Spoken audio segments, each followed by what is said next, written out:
बच्चों आज हम लोग पढ़ेंगे प्रश्नावली 6.5। इस चैप्टर में देखिए एक कंसेप्ट मैं बता रहा हूँ और उस कंसेप्ट को आप अच्छे से अगर सीख गए तो उस चैप्टर आपके लिए काफ़ी आसान हो जाएगा। बहुत आसान है ये जो कंसेप्ट है। आप पढ़ोगे क्लास 10th में जाओगे, उसमें आप पढ़ोगे पाइथागोरस प्रमेय नाम के, आप यहाँ पर पढ़ोगे तो उसमें क्या होता है, एक समकोण बनता है। समकोण में देखिए क्या होगा, 90 डिग्री का कोण बनेगा, ठीक है। और ये जो सबसे बड़ी भुजा है उसको कर्ण बोलेंगे, जो नीचे में है उसको आधार बोलेंगे, ठीक है। और जो सीधा सीधा है उसको लंब बोलेंगे, या आप ऊंचाई बोल सकते हो, लंब। तो ये मतलब पाइथागोरस यहाँ पर लिखना है, पाइथागोरस प्रमेय या पाइथागोरस नियम बोल सकते हो।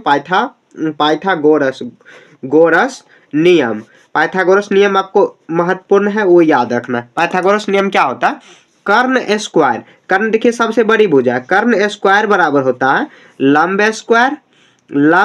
स्क्वायर प्लस आधार स्क्वायर, ठीक है। अब देखिए इसी को आप कहीं देख सकते हैं, यहाँ पे कर्ण बराबर कहीं आप देखे होंगे, कर्ण बराबर ये स्क्वायर हटेगा तो पावर यहाँ पर जो मतलब क्या बराबर किस आ जाएगा, तो उस पर रूट आ जाएगा, तो लंब स्क्वायर प्लस आधार स्क्वायर हो जाएगा, ठीक है। तो ये हुआ कर्ण बराबर रूट अंडर लंब स्क्वायर प्लस आधार स्क्वायर, ठीक है। अगर आधार निकालना है तो क्या करेंगे, आधार को इस साइड रखेंगे, कर्ण से माइनस कर देंगे तो आ जाएगा, क्या होगा फॉर्मूला, तो आधार बराबर हो जाएगा कर्ण स्क्वायर माइनस लंब स्क्वायर, इस पर रूट ऐसे चढ़ा देंगे, ठीक है। उसके बाद कर्ण, यहाँ पर आधार हो गया, कर्ण हुआ, अब निकालना है लंब। लंब निकालने के लिए आधार को सेम रखेंगे और हम लोग को क्या करेंगे, ये आधार ये प्लस में है तो इधर आएगा बराबर के साइड माइनस में, तो हम लोग इधर लिख सकते हैं कर्ण से, कर्ण देखिए सबसे लंबी भुजा है, तो इसीलिए हम लोग अगर लंब या आधार निकाल रहे हैं तो कर्ण में से माइनस कर देंगे, तो रूट अंडर ये पूरा आ गया, समझ गए। मेन इंपॉर्टेंट क्या है, ये फॉर्मूला इंपॉर्टेंट है, कर्ण स्क्वायर बराबर लंब स्क्वायर प्लस आधार स्क्वायर। इसी फॉर्मूला से पूरा ड्रॉ हो रहा है, पूरा आपका ये चैप्टर जो है खत्म हो जाएगा। काफी आसान ये चैप्टर है, ठीक है। तो हम लोग एक एक क्वेश्चन को इसमें हम लोग सॉल्व करेंगे। तो सबसे पहले देखिए क्वेश्चन नंबर 1 हम लोग सॉल्व करते हैं। तो क्वेश्चन नंबर 1 में देखते हैं, question number P Q R एक त्रिभुज है जिसका पी समकोण है, तो पी क्यू आर एक हम लोग क्या कर लेते हैं, एक समकोण बना लेते हैं, समकोण बना लेते हैं, ठीक है।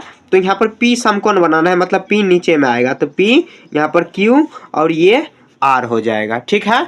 जिसमें PQ कितना है 10 सेंटीमीटर, PQ कितना है 10 सेंटीमीटर, तो 10 सेंटीमीटर P और Q 10 सेंटीमीटर हो जाएगा, और PR कितना है 24 सेंटीमीटर, PR 24 सेंटीमीटर। हम लोग क्वेश्चन में कह रहा है QR निकालने, QR कह रहा है मतलब क्या, कर्ण निकालने का रहा है। तो हम लोग आप देखिए इसको सॉल्व करेंगे।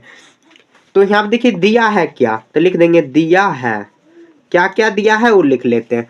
तो दिया है पी क्यू, अब ब्रैकेट में हम लोग लंब इसको लिख सकते हैं, लंब कितना दिया हुआ है 10 सेंटीमीटर, ठीक है। और पी आर और ब्रैकेट में आप आधार लिख देना, ताकि अच्छा आपको समझने में हो जाएगा। आधार कितना दिया हुआ है, तो 24 सेंटीमीटर दिया हुआ।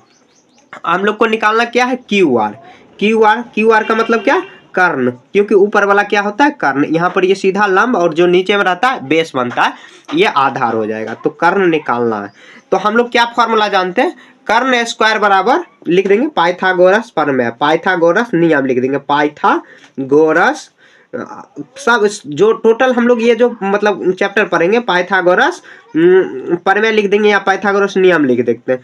पाइथागोरस नियम क्या कहता है, तो कर्ण स्क्वायर बराबर कहता है, कर्ण स्क्वायर बराबर लंब स्क्वायर प्लस आधार स्क्वायर, ठीक है।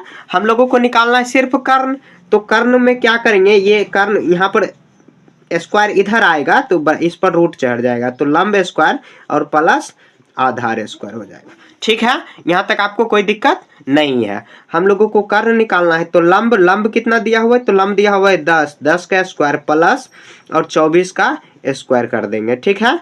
तो 10 का स्क्वायर कितना होता है 100 होता है, प्लस मतलब 10 का स्क्वायर 10 है 100, और 24 का स्क्वायर नहीं आता है तो गुना कर लीजिए, 4 चौके 16 और यहाँ पर 6 2 8 1 9 और 4 दूनी 8, और यहाँ पर कितना आ जाएगा, यहाँ पर 4 दूनी 8 और यहाँ पर आ जाएगा 6 9 8 17 5 576 हुआ, 576।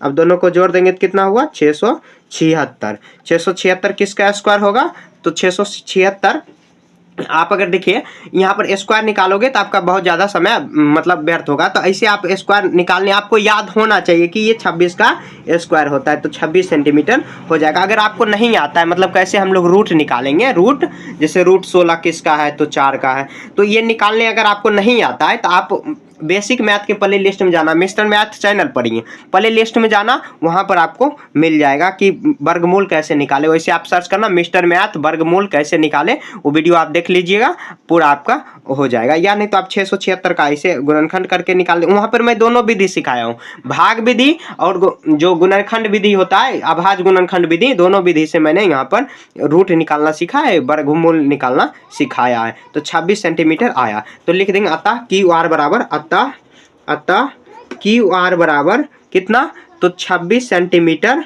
आंसर हो जाएगा। लास्ट में ये आंसर आपको कर देना है, ठीक है। एक बार और मैं आपको रिवाइज करवा दे रहा हूँ। यहाँ पे देखिए सबसे पहले क्वेश्चन में क्या करा कि एक समकोण त्रिभुज है जिसमें P क्या है, समकोण है, तो P हम लोग समकोण ले लिए, जिसमें P यहाँ पर पी क्यू या क्यू पी यहाँ पर दिया हुआ है 10 सेंटीमीटर, पी आर दिया हुआ है 24 सेंटीमीटर, तो निकालना है क्यू आर, ठीक है। तो हम लोग ऐसे पी क्यू लंब हो जाएगा, लंब लिख देंगे, पी आर आधार कर्ण ऐसे निकाल देंगे। और पाइथागोरस नियम क्या कहता है, कर्ण स्क्वायर बराबर लंब स्क्वायर प्लस आधार स्क्वायर। कर्ण निकालना है तो ये जो स्क्वायर इधर आएगा तो रूट इस पे चढ़ जाएगा, और उसके बाद इसी माध्यम से हम लोग को यहाँ पे सॉल्व करते हुए 26 किसका है मतलब 676 किसका है, तो 26 गुना आप 26 करके भी चेक कर सकते हो।